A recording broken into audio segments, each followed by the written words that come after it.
नमस्कार। मोर ना शांताकारम सामल। मु सरस्वती शिशु विद्या मंदिर तुअसुर कटक द्वितीय बढ़े।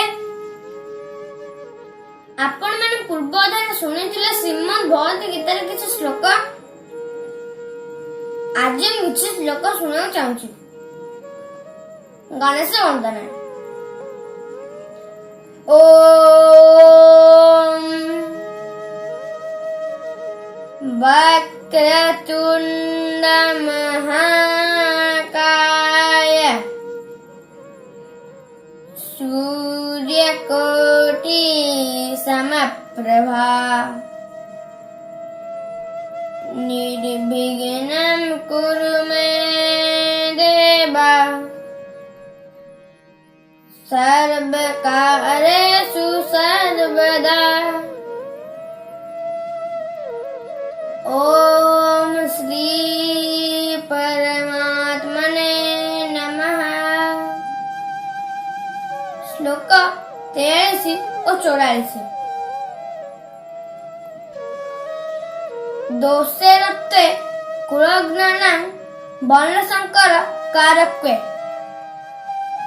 उच्चाद्यन्ते जाति धर्मः कुलधर्मश्च शाश्वतः।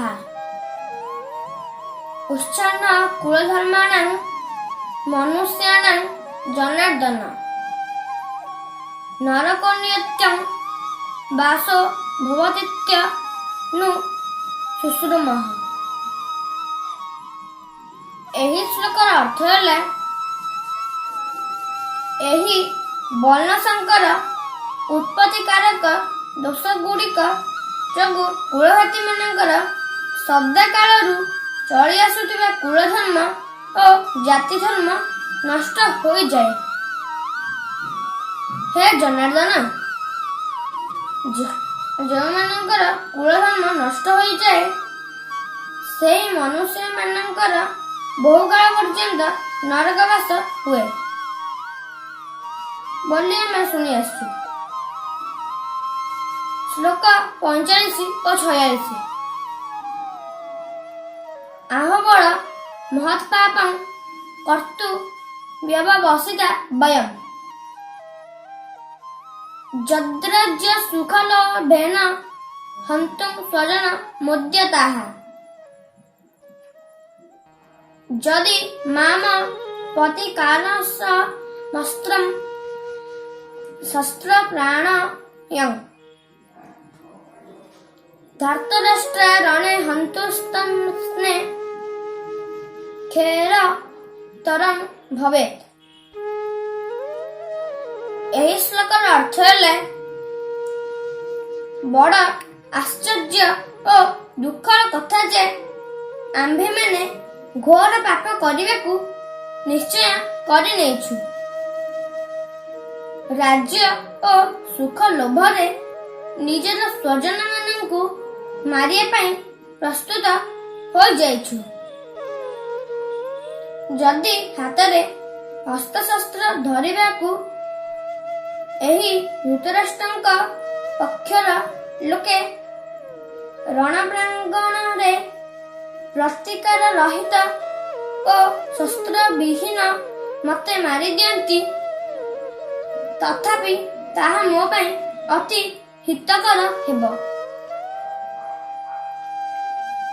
श्लोक 47। संजय उवाच